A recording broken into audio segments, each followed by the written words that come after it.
Right now at 5, calls for an investigation into a leaked Supreme Court draft opinion indicating the justices may overturn Roe versus Wade. Today, the court confirmed its authenticity, but stress it is not final. Now, those on both sides of the issue of abortion as a constitutional right are rallying as concerns grow over the potential legal consequences and impact on women around the nation.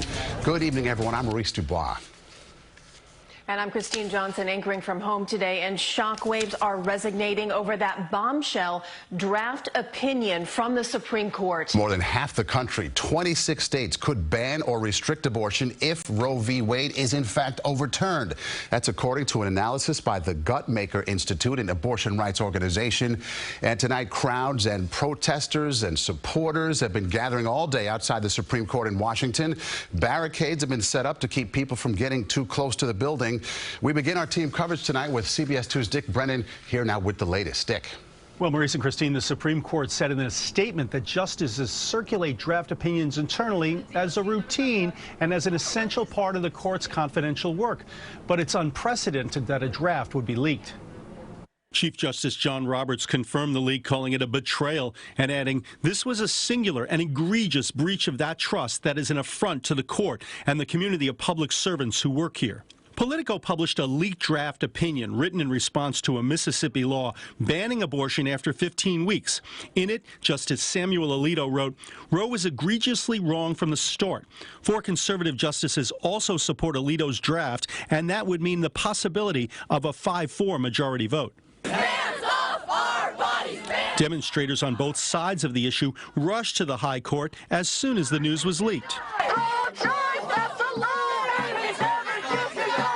Roe has been the law of the land since 1973, and reversing it would likely trigger social and political turmoil. It concerns me a great deal that we're going to, after 50 years, decide a woman does not have a right to choose.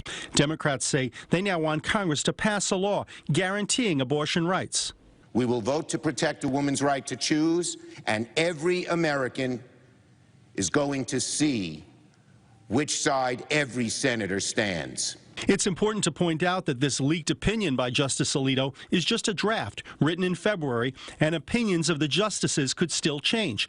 But Republicans expressed outrage that the opinion could be given to the press. This lawless action should be investigated and punished to the fullest extent possible.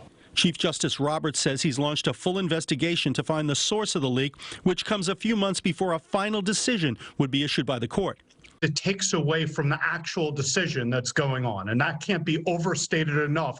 Constitutional attorney Andrew Lieb says the leak threatens the future of the high court. It undermines the entire integrity of the court, and Chief Justice Roberts, among everything else, above everything else, is all about the Supreme Court being the ultimate in integrity, where we can trust the Supreme Court, and this undermines that. Now, any congressional abortion bill would face an uphill battle in a divided U.S. Senate.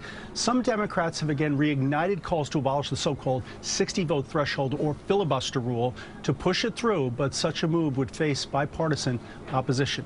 In the newsroom, Dick Brennan, CBS 2 News. Okay, Dick, thank you.